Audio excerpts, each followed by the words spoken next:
This is a recording of the KC Secular AA Speaker Meeting held every Saturday night at 7 o'clock p.m. at HJ's Youth and Community Center, 6425 Warnell Road, Kansas City, Missouri. This is episode 12, and our speaker is Jon B.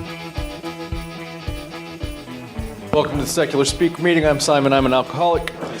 I forgot all of my sheets today, so I'm just going to read the preamble myself. AA is a fellowship of people who share their experience, strength, and hope with each other. They may solve their common problem and help others to recover. We have no dues or fees for membership. We are self-supporting with our own contributions. AA is not allied with any sect, denomination, politics, organization, or institution, does not wish to engage in any controversy, neither endorses nor opposes any causes. Our primary purpose is to stay sober and help others to achieve sobriety. Got kind of a small group here tonight. During the meeting, I normally have a little basket, but how about if you've got $1 that you'd like to contribute to rent or the podcast or such, you can put it over there by the coffee. It's not necessary, though. Is there anybody new or visiting who would like to introduce themselves? All right. We recognize extended periods of sobriety. Is there anybody celebrating any number of days or months or years? So we're going to start the meeting with a 20 or 30 minute speaker. Tonight, Jon. I don't know exactly what he's got in store for us, but afterwards we will pass around the microphone, and if you'd like to share whatever's on your mind or heart, you're more than welcome. If you'd like to reflect on what you've heard, you're also welcome to do that. If you don't want to say anything, you can do that. Some of us will introduce ourselves as alcoholics. That's not necessary. It's an open meeting also, so there's people who are possibly not alcoholics here, and they're more than welcome. If you've got friends or family who would like to check out an AA meeting, this would be a good place to do it. We put all of our meetings online as a podcast in audio format and transcribed. Our website is secularaaspeaker.org, and you can find all of our past speakers there. Unless anybody's got any questions or concerns, though, that's all of the business, and I'll let Jon take it from here. I'm Jon, and I'm an alcoholic. Hey, Jon. First, a disclaimer, even though we're a small group, I get nervous easily, and so if I start talking really loudly, just kind of like give me a tap or something like that. I guess maybe I'll start with where I'm at now, and then kind of rewind to how I got here. I've got a little over 2 years of sobriety. I think they're pretty good quality years. I kind of work the program in my own way. It's a lot of like daily reflection, and I work in education, so there's a lot of kind of daily opportunities for me to look at myself and take my temperature, and some really instant feedback when I'm not my best. I think that all of if I were me looking at me as a young man, I would have seen that I was going to have issues with substance abuse well early on. And I think for me, I was adopted into a very loving, very positive home. In a lot of ways, on paper, it looks great, and it was great. But it was not a family that was equipped to deal with somebody who was not white, and somebody who was not straight, and somebody who was really sensitive, just to put that where it belongs. And so I remember at a very young age, with my adoptive mother, I would have like long periods where I would be just like a quote unquote normal kid. And then I would have this big burst of sadness of being sad, and then being sad that I didn't know why I was sad, and feeling like I was being ungrateful for all of the wonderful things that were present in my life, and feeling bad about that. And I remember at least a handful of times just spending time like curled up in my mom's arms, just sobbing and not really knowing what to do with that. And I got my first experience with substance abuse when I was my uncle and aunt took me on a cruise, and it was a fundamentalist family, so never had booze in the house, never had any drugs, never exposed to any of that. But we went on this cruise, and once we got to international waters, my uncle, the risk taker, was like, well, Jonathan, since we're out here, you're only like 13, but, just give it a shot and see what happens. And I was like, well, okay. And then, we do Cozumel, and they're, for a 13-year-old sexually unawakened John, having a marginally clothed woman with a jug of some kind of red juice spraying it in my face with several other things in my face at the same time was a pretty formative experience. But then the night ended, tellingly enough, with me curled up on the front of this ship in the rain. I got really drunk on this ship, and then all of the sadness came out. I wasn't sad, but it all came out. And I just remember there was this kind of sloped part of the front of this cruise ship somewhere out in the Caribbean, and I'm curled up in the rain crying, and my uncle finds me. They're all searching around for me, and he gets me and picks me up and takes me back to the cabin. And that just kind of started off kind of thing after thing. And I was talking to a young friend of mine that means a lot to me earlier today, and talking about how my trauma was always self-induced. It was something that I carried inside of me. I think a lot of people I listen to and find a lot of good wisdom with have these really incredible stories of survival or what they've had to live through. Mine were always internal. And I think that as my drinking got worse, because it was internal, it gave me extra fuel to feel like it wasn't enough, I guess, this kind of self-deprecation of I have to punish myself for feeling bad and not knowing what to do. And the way I punish myself is also the way that I solve all my problems. And I've heard it so many times in the rooms of that alcohol is not that it doesn't work, it's that it works too well. And I think that was very much my case. So through my teen years, I, continued to abuse alcohol and smoked a lot of weed. But that's not really that unusual for kids, at least where I'm from. And so I just kind of blend in. And then I went to college and continued to blend in and do well. And everything is still good on paper. Finally, I get a job teaching, and I love it. But then, thusly, I always have a reason to drink, so in that paradigm of masculinity, I work my 9-to-5 job, and I go home and I have a beer, and that works great. But one of the reasons why I love my job is because it is hard, and it's a constantly evolving puzzle with these puzzles that keep moving and changing as you're looking at them. And then when you fuck up, somebody gets hurt in sometimes really profound ways. And sometimes there's nothing you can do about that. And, so those mixtures of drinking for fun, drinking to party, drinking to medicate, they all mix together. And I do that for a decade. And, along the way I met my husband, who's a good match for me when I was drinking. He was really positive. A lot of really amazing things, and we did some amazing things.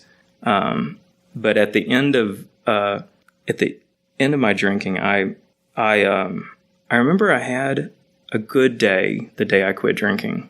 I went to work, and it was the last day before winter break. And on the previous Thanksgiving, I remember that I'd gotten really drunk and I blacked out because I'd gotten into the habit of drinking until I passed out on the sofa. And I had done that yet again. But when I woke up, my husband was sitting on the bed, cross-legged and just sobbing. And I still don't know what I did. He would never tell me what I did or what I said that night before. And I was not typically a blackout drunk because I would really carefully get myself, there's like a really tiny sliver between being blacked out and being in charge of yourself. there's like a slice there, and I would hover right there. And I kept a bottle of Weller's whiskey, and I would just hover right there, because then I could like sit in my sorrow and like punish myself, and also feel things and know it the next day. But this was a blackout drunk. And I resolved that I was going to go to a meeting. And so I went to a meeting, and my counselor had been trying to convince me to go for years. And I was like, oh, it'll be fine. And so I did go to a few. I went to traditional meetings, and they were good, and they were very open, and it wasn't super judgy, but it still didn't feel right. And I wasn't ready, was the more important part. And so I went back and drank until that day right before the winter break. And, I thought, okay, you got to get your shit together. Like, I really love my job, and it's very meaningful to me. And I knew that I couldn't keep doing it because I was getting to the point where I was driving to work and was still, feeling the effects from before. I'd already kind of given up on fatherhood, which I'd always wanted to be a dad, but had given up on that because I could see the kids in my life who had to deal with that, and in very real time could see them like succeed in learning how to live a life that would always be shaped by that singular decision. And I knew I couldn't do that. So I was like, okay, this is it. All right, this my last hurrah was the winter break, and proceeded to get myself to that place. And when I got there, I just got really sad. And it wasn't, like I said, it was a good day. And I don't know what happened, but the next thing I knew, I was in an Uber being dropped off at the Isle of Capri. And me being me, in like my few drunken minutes, I'd like put together a very specific plan, and found myself kind of standing there on that bridge. And I don't know why I came back. I remember I felt a semi-truck, the wind, when you're that close to them and they're moving at that speed, you could just kind of, it pushes you. I remember feeling that, and I remember turning around. And I remember kind of shuffling back down to the casino and already kind of being ashamed. And I remember being in the Uber and struggling to not pass out when I got home. And when I got home, I had, I was a smoker for 15 years. And so I had gotten me a pack of cigarettes, because if I'm going to be sad and suicidal and all the things, then I'm at least going to smoke while I'm doing it, even though I've quit smoking. And so I was smoking cigarettes, and I didn't want my husband to smell the cigarettes. That was the thing I was concerned about, is I didn't want him to smell the cigarettes, so that I could get in bed and have a drama-free night and go on the next day and do it again, possibly better. And thankfully for me, he woke up and confronted me. And of all my vices, being dishonest is not one of them. And so he asked me what I was doing, and I told him. And then he kind of snapped into action and cleared out the house and took care of some things and got me moving. So the next day I came to one of these meetings, and I felt like shit, and I was sad and ashamed and upset that I'd done a shitty job of trying to kill myself. And but I also felt, I don't know, better is the wrong word. I didn't feel good in those first weeks. I felt horrible, but it felt right being here. And I was around people who, even if they were in a good place, it felt like they had some sense of what it was like to be where I was, and it didn't feel alone, which is what I felt more than anything else. And as I kind of like started to come out of it a little bit, it hurt way worse, because I didn't have like my main medication. And what I realized was that for all those years that I was drinking, even like, I guess you could call it socially at first, but later on, definitely not socially. And like all of the bad things that would happen, all of the stresses, the regular like ins and outs of the day, instead of processing through those like a non-alcoholic person, I would get drunk in the night, and then it would all roll onto the previous day's stuff, and it was turning into this big mass. And so when I started to sober up, I could see this big, like this giant just volume of goo, like sitting in front of me with all this shit poking out of it. And the more I sobered up, the more that I could see this stuff and start to do things with them. And I think that I'm really thankful on my good days that I'm an alcoholic, because I see that it's forced me to have a kind of introspection and like presence in my daily life that I feel sad for people when they don't have that in their lives, because they may have a number of wonderful traits, but they may not even know what they have yet. You know, and maybe hopefully they don't need something as dramatic to get them to see that all the shit's right there. But I know that for me, it was that. You know, it was the thing. That was the thing that I had to live through to be able to see that indeed I didn't need it. That I could find other ways to be alive, and ways that would allow me to like enjoy and find meaning in the sad moments, as opposed to hide from them. And has opened me up to better relationships, because I've had to end my relationship with my husband because it was codependent and it was really negative. And I think I would have just gone on being unhappy and gone on being lonely and sad if I had not been successful hurting myself. I don't think I would know what good relationships I did have, because I do have really wonderful relationships. But I couldn't engage in them because I was soft all the time, soft around the edges. I couldn't see it. So I know for me that these meetings pointed me in the direction that a lot of people talk about it saving their lives, and I think that that's true. But it pointed me in a direction that helped me like see the life that I have in a really wonderful way. And even if I just drop in now and then, I always see people here that are trying to do that imperfectly and weirdly, and I don't know, with like strange alien ways of addressing stuff. But it's the same thing. It just feels right when I come in, and I feel like I've met somebody or seen somebody or heard somebody that has a kind of shorthand for a depth that I still don't understand, and I think is really wonderful that I don't understand, because I can continue to dig for it. I don't know where sobriety goes next. You know, it's like we focus on like doing this and then doing that, and I don't know where it goes next. I don't know that I need to know where it goes next, which is something that I don't think I could have fathomed while I was drinking. I think that the notion of knowing what went next or what was supposed to go next would have given me some kind of solace for just being okay with things being and being happy in the moment. So I think that's it. Thank you. Yeah. Thank you, John. Turn this down a little bit. Appreciate you. Might want to leave that on just in case. Man, I'll let it go around once before I respond. I don't want to step on anybody's toes, but I guess I'll just I'm going to pass the mic to you. You can pass it right along.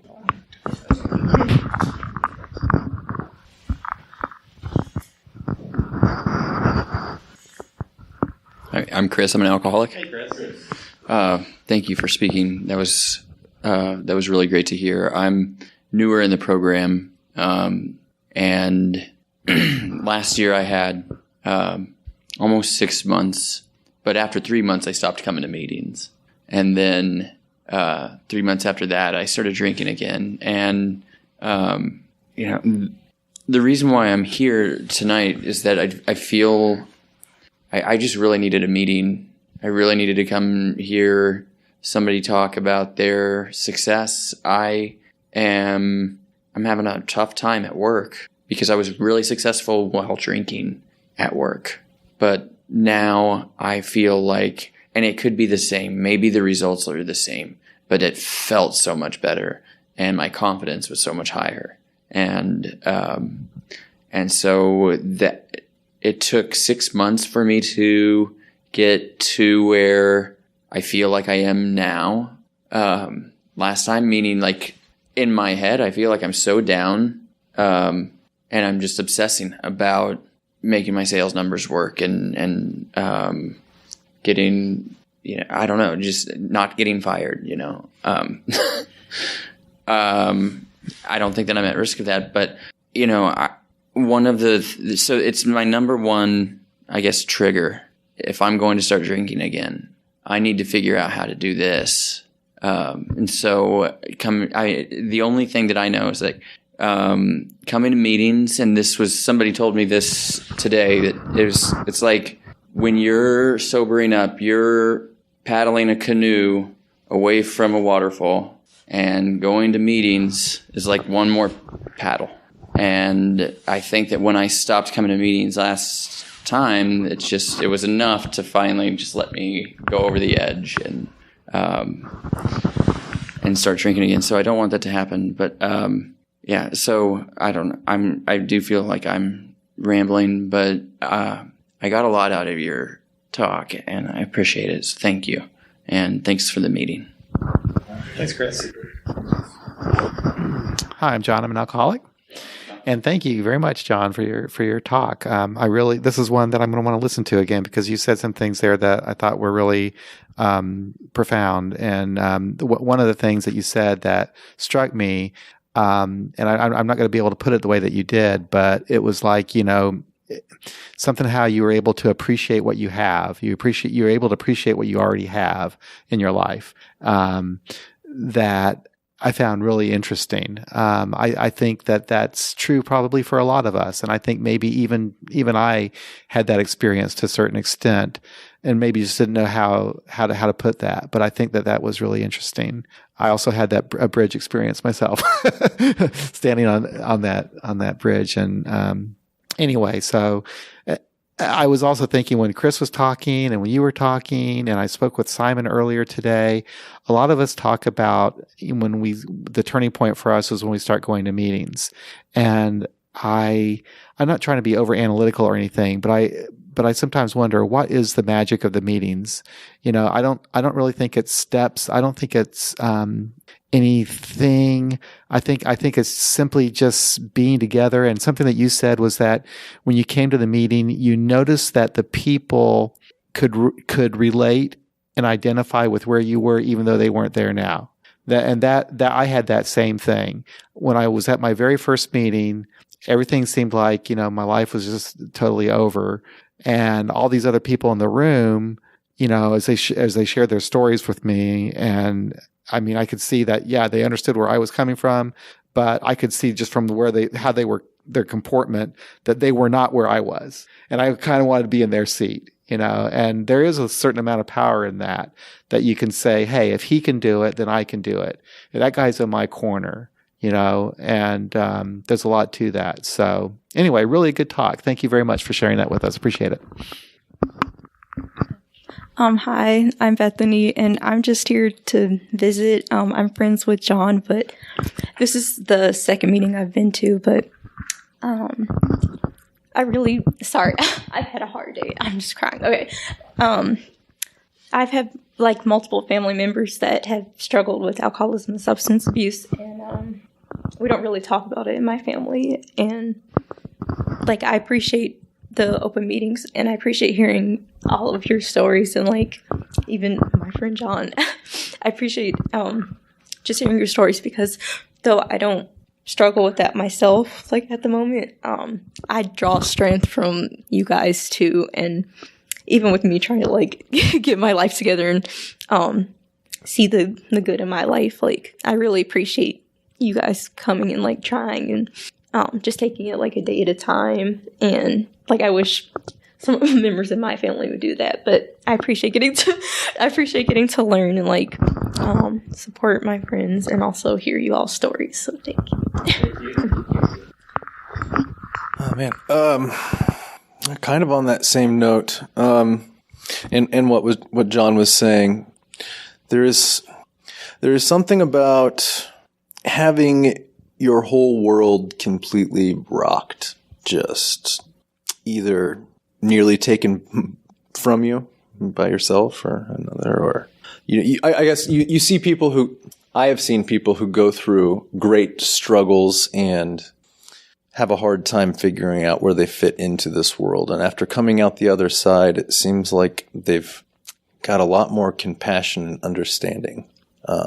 I see that often in people I meet in AA. And there's a lot of strength and hope just hearing other people's stories, knowing that someone, despite all of the difficulty it was to get to a better place, they were able to. They make a lot of movies out of that story. I don't really have anything else to offer. Did you have any other things that you thought of that you would like to mention? For me, work has been hard in a different way. I think that one of the things that I do really well because I'm an alcoholic is that I do not ever stop.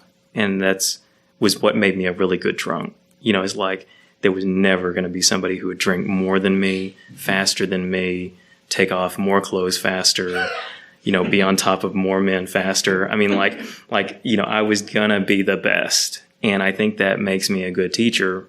It also made me an unsustainable teacher. I would, other humans that are broken can kind of just sense it from a mile away, like pack wolves. And kids are like that too, even when you don't disclose.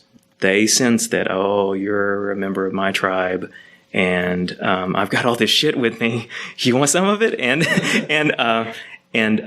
they would unpack it in front of me, and I would try to carry it for them. And because I'm a drunk, not at school I wasn't, but I'm still the alcoholic that would never give up, I would carry their shit until I had no strength left. And so for me, in sobriety, it's been as much a challenge for me to say, no, I can't. Sometimes it's not literally, but it's like I'll see something out in front of me, and I have to know what I can do and know what I can't do, and I have to step aside and bring in some help.